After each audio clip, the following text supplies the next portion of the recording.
Doctor Sanjay हमारे साथ जुड़े हुए हैं। सर स्वागत है। डॉक्टर संजय, जिस तरीके से हम बात कर रहे थे, तेजस्वी यादव ने जो कहा मीडिया को लेकर के कि मीडिया कायर है, वो सच नहीं कि लिख सकती है। जंगल राज आज असल में आया है और वो पहले पन्ने पर इसको लिखने की हिम्मत नहीं कर सकते हैं, जबकि 2005 के पहले ऐसा नहीं होता था।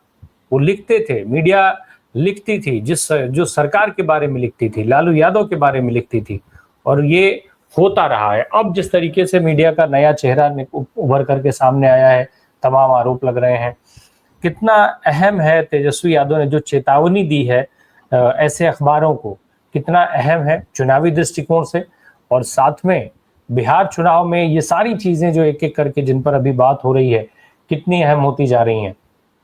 डॉक्टर संजय। नमस्कार आप सभी को, अपने साथी पैनलिस्ट को और अपने दर्शकों को।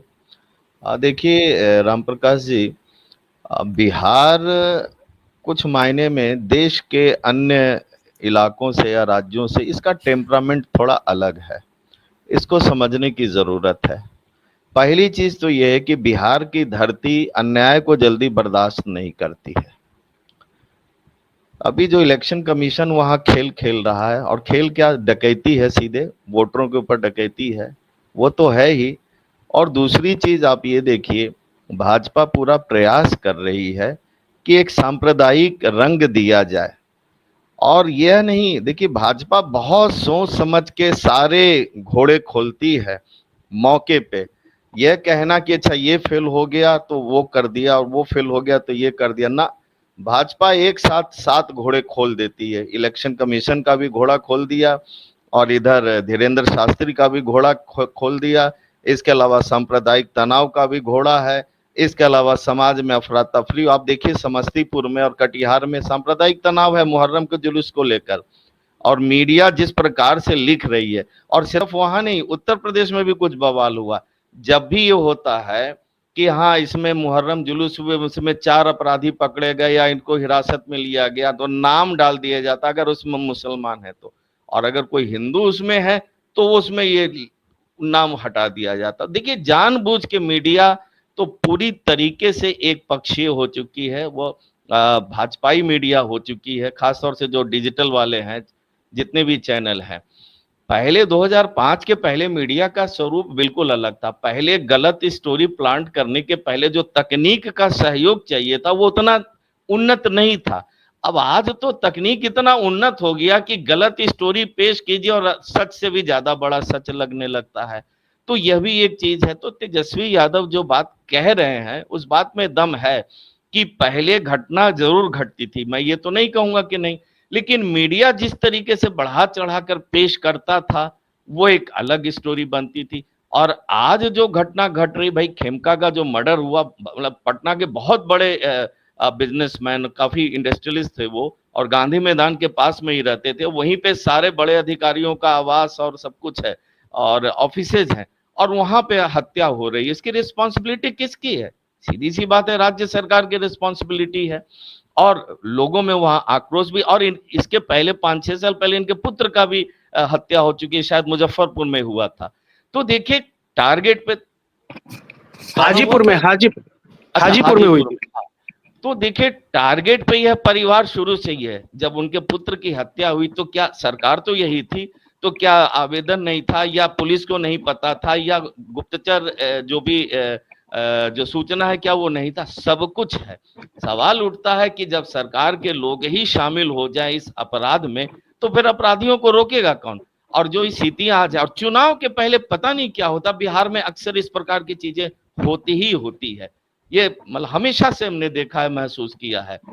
लेकिन उसके प्रत्युत्तर में लोग खड़े भी होते हैं।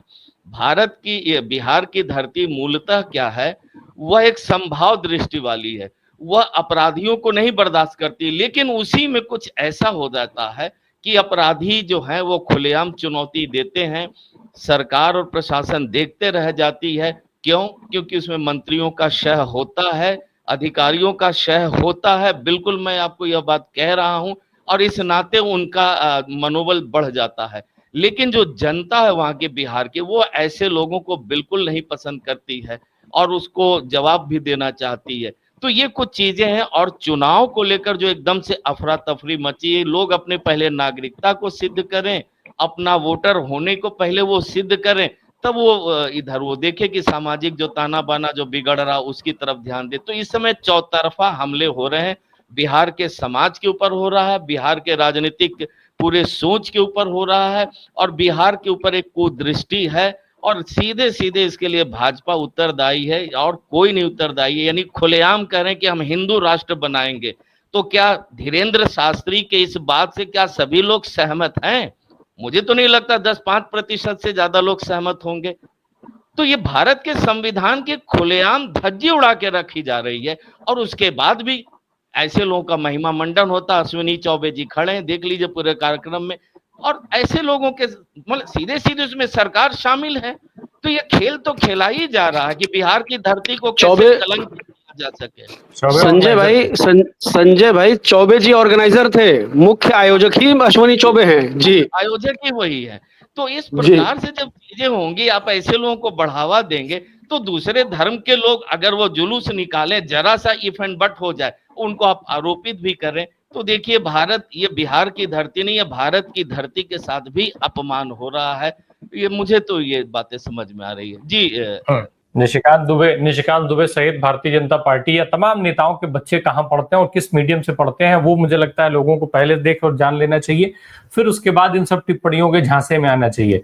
संजय सर, एक छोटा सा कमेंट इस चीज पे कि ये जो तेजस्वी यादव ने कहा है, अभी तो एक और फौज आनी बाकी है। पिछले कुछ समय पहले आपने देखा होगा अमित शाह साहब के यहाँ एक भोज हुआ था जिसमें बहुत सारे चुनिंदा मीडिया कर्मियों को बुलाया गया था, तमाम लोगों के को ऐसे चेहरे जो राष्ट्रीय स्तर पर देखे और सुने जाते हैं, उन सब की फौज तो अभी आनी बाकी है। तेजस्वी का ये ट्रेलर कितना काम आएगा? देखिए, ये चुनाव का समय जब आता है तो इस प्रकार की ये चीजें होंगी ही होंगी, और मीडिया का सबसे ज्यादा यूज होगा, मिसयूज होगा, ये सारी चीजें होंगी।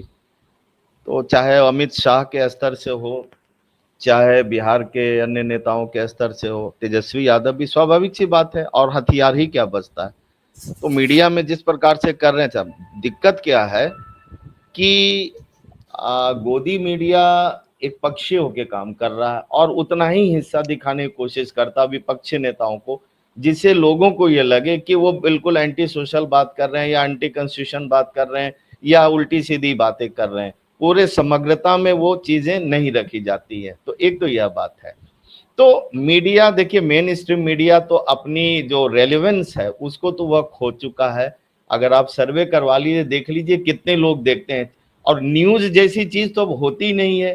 पूरी तरीके से यह एक सत्ता पक्ष की मीडिया बन के रह गई है।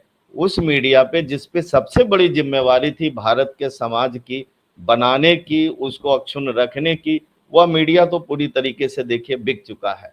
उस मीडिया पे अब अमूमन ज्यादातर लोग अब विश्वास नहीं करते, मनोरंजन के लिए जरूर खोल लेते हैं और देखते हैं, और बाद में कहते हैं कि हाँ अब यही सब हो रहा है। चाहे वो अंतर्राष्ट्रीय दृष्टिकोण से देखे, जो घटनाएं अंतर्राष्ट्रीय स्तर पर घट रही हैं और देश के स्तर पर, दोनों में मतलब there is a great contrast between this two events. भाई मोदी जी भी जैसे बाहर जा रहे हैं, और ब्रिक्स के मंच पर हो, क्वाड के मंच पर, वहां भारत को लताड़ लगाई जा रही है, यहाँ हम कहते हैं सीना चौड़ा है। तो ऐसा नहीं, जनता समझ रही है। बिहार की जनता इस मामले में बिहार को सबसे अव्वल नंबर पर रखता हूं कि वहां का एक रिक्शा वाला भी, ठेले वाला भी अखबार जरूर पढ़ता है और राजनीतिक परिचर्चा में हिस्सा जरूर लेता है। वो किताबी नॉलेज उसके पास कितना है वह एक अलग विषय है, शायद नहीं होगा, लेकिन दुनियावी नॉलेज और राजनीतिक ज्ञान उसके पास बहुत ज्यादा, और कभी कभी तो ऐसी बातें वो बोलता है कि बड़े बड़े नेता भी नहीं बोल सकते, यह समझ होती है। तो बिहार की जनता पे तो मुझे पूरा विश्वास है, वह चीजों को समझ रहा है कि सारा खेल केंद्र की सरकार जिस प्रकार से बिहार में कर रही है, वह एक बड़े तबके को वोट के अधिकार से वंचित रखने का है। 30 सितंबर के बाद आप ध्यान रखिएगा ये बात, अगर बड़ी संख्या में मतदाताओं के नाम कट गए तो बिहार में बवाल मचना तय है। बिहार की जनता बर्दाश्त नहीं करेगी। और अभी जो ये यू टर्न जैसी जो बात आई है, ये इलेक्शन कमीशन का यू टर्न नहीं है, बिहार इलेक्शन कमीशन ने शायद 1 पेज का पूरा इश्तेहार दिया है जिसमें कहा गया कि दस्तावेज जैसी कोई चीज उतनी जरूरत नहीं है, जिसका खंडन केंद्रीय चुनाव आयोग ने कर दिया कि नहीं ऐसी बात नहीं है, उन्होंने अपनी तरफ से बात कही। तो देखिए कहीं ना कहीं कुछ गतिरोध जैसी चीज है और ये तय है कि केंद्रीय चुनाव आयोग जो मुख्य चुनाव आयुक्त हैं वो महोदय तय कर चुके हैं कि चाहे जैसे भी हो, बेईमानी करके हो, डकैती करके हो, बिहार का जो सत्ता है वो भाजपा के गोद में डालना ही डालना, ये उन्होंने तय कर लिया है। इसके लिए चाहे कितना भी विरोध हो, जो मैं समझ पा रहा हूं। तो देखिए ये सही। ऐसे तो नहीं चल पाएगा बिहार में।